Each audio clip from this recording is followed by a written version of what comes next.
When I first started teaching, I had no idea who the front office staff were or what they did. I was aware there was a front office, and I was aware that people worked there, but other than that, I had no idea until the end of the year checkout procedure where I had to get their signatures on certain things, and I'm not even sure why. And I had to do this on 3 campuses, by the way, not bitter, but I basically had no relationship with these people. They didn't know who I was, I didn't know who they were, and it hurt me. It hurt me professionally for a long time. So eventually I got a different job, and I decided, on the advice of a sage and wise old teacher, to reinvent myself and really get to know the front office staff, and it changed everything. Now, if you're a sage and wise teacher, you already know all this stuff, and I'm not trying to be condescending or anything. If you already know this stuff, great, you can skip it, whatever.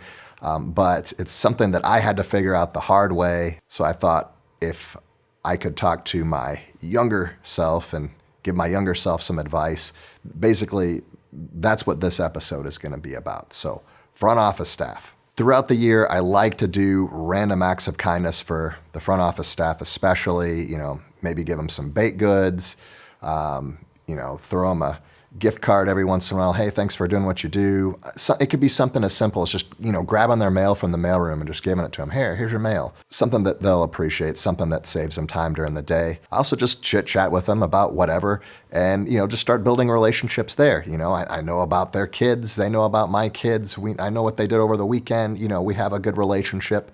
And that way, at the end of the year checkout procedure, they don't start digging into stuff. They just go, oh, yeah, and they sign it, and they don't even think twice. And it's not like a favoritism thing. They just know you, and they know that you've already done this stuff already because you've been working with them throughout the year, and so it saves you a lot of time during that checkout process. And that's just one of the benefits. There's a lot more, and I'm going to go over a lot of these positions, and your school may have different positions or these people might be in charge of different things, but I'm just going to talk generally about why these people are so important and why it's essential to build good relationships with them. So the first person I want to talk about is the principal's secretary. The principal's secretary basically runs the school, okay? If you want access to the principal, you have to go through the principal's secretary. All right, sometimes you get in these scenarios where even the principal's husband or wife has to go through the principal's secretary to talk to their spouse. That's how important this person is. The principal's secretary has more executive power than the principal because the principal's secretary carries out the administrative direction of the principal. They're the ones that actually do the stuff.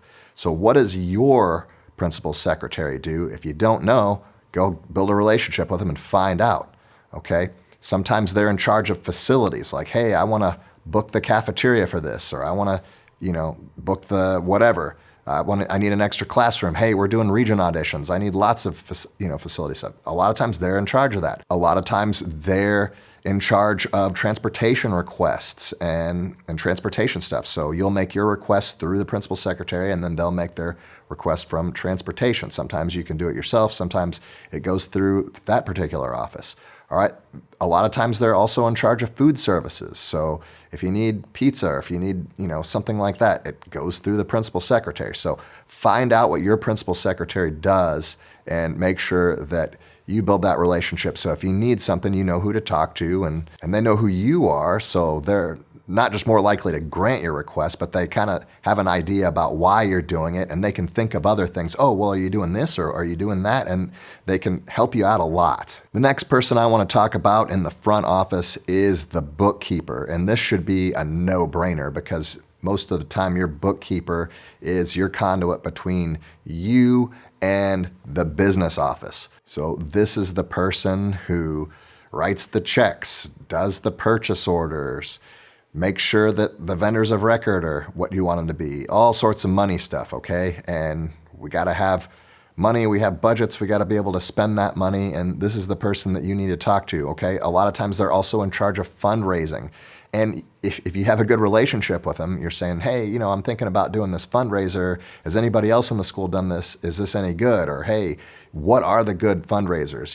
Which clubs are bringing in the most money and what are they doing, to raise that money? One thing I've found is that policy around business transactions is constantly changing, and I think even the legislation is changing to some degree as well. And they're responding to that, and it's very difficult for me to keep track of all this stuff.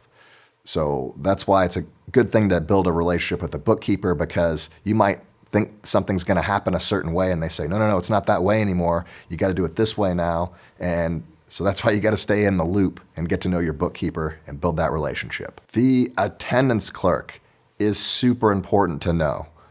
The attendance clerk is in charge of attendance, of course, but when students are leaving class, when students are coming back to class. So when the attendance clerk buzzes in over the PA and says, beep, we need so-and-so, that completely shuts down your rehearsal. Is that what you want in your rehearsal, or do you want them to do something different? That's why you need to build a relationship with that person. Hey, if you need to take somebody out of my class, just send me a text, or just call me on this phone, or whatever. Like, send a runner down so that we don't have to interrupt class.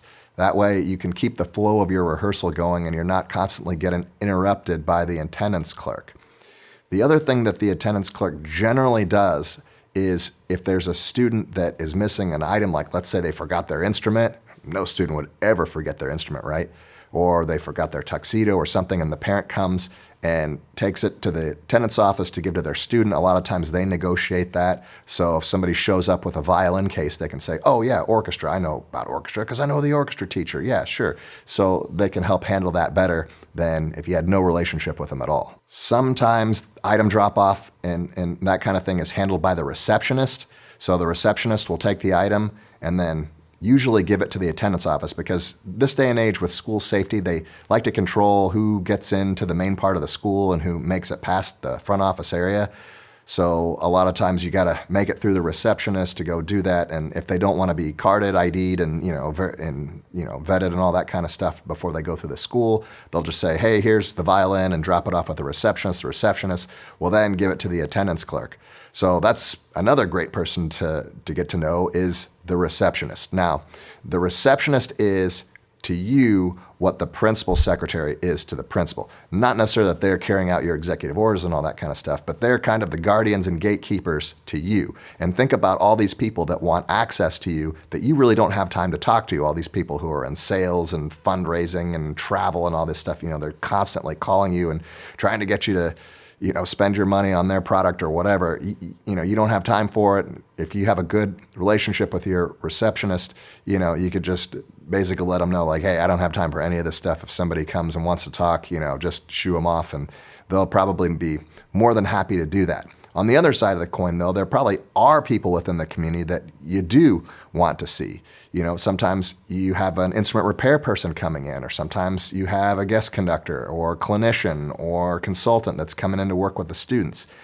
And they're the front line of the school, so they're going to come and visit with the receptionist. And if they have no idea who you are and they say, hey, I'm coming to work with the orchestra, and they say, we have an orchestra? Like, they're completely confused, and they might not get to, and they may not ever make it to your classroom, or you might have to go to escort them or whatever. But if you have a good relationship, maybe the receptionist can send a student down or somebody down with them and escort them to your classroom, or text you and say, hey, so-and-so's here, or whatever. And that way, the people you want to talk to can find you. Now, one of these people, or maybe in a separate position, there is a person who does substitute teachers. And you're going to be out for stuff, all right? You're going to be out for conventions, you're going to be out for judging gigs or whatever, and who is going to be coming into your orchestra classroom? There is a wide range of substitute teachers, and I find it difficult to have relationships with the substitute teachers because, they're in and out, and some of them are between school districts and all kinds of stuff, between schools.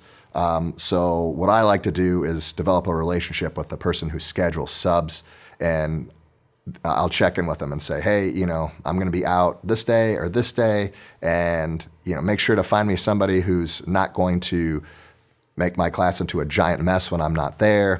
I had one substitute teacher actually try to conduct the orchestra. I had one person once try to do some jazz improv with my students. I have basically in advance given my students instructions for what I wanted them to do, and it's usually like sectionals or something along those lines, and they're supposed to break out and work on certain things. I don't want somebody to come in there and take the train off the tracks and do something different, because then it's a giant waste of time, and it's like, I'm not going to be able to keep taking these gigs if I don't have my students doing what they're supposed to do. So whoever schedules your substitute teachers, that's the person you also want to build relationships as well. So for you veteran teachers, what did I miss? Who else is in the front office that you should really build a relationship with that actually makes the school work? I think it's a fallacy that the administrators run the school. That's not the case. It's a lot of these hourly employees that are super important, and they work very hard, and so it's very important to build relationships with them. Who do you build relationships with them, and what are some ideas about how to build better relationships with these people? I'll see you in the next video.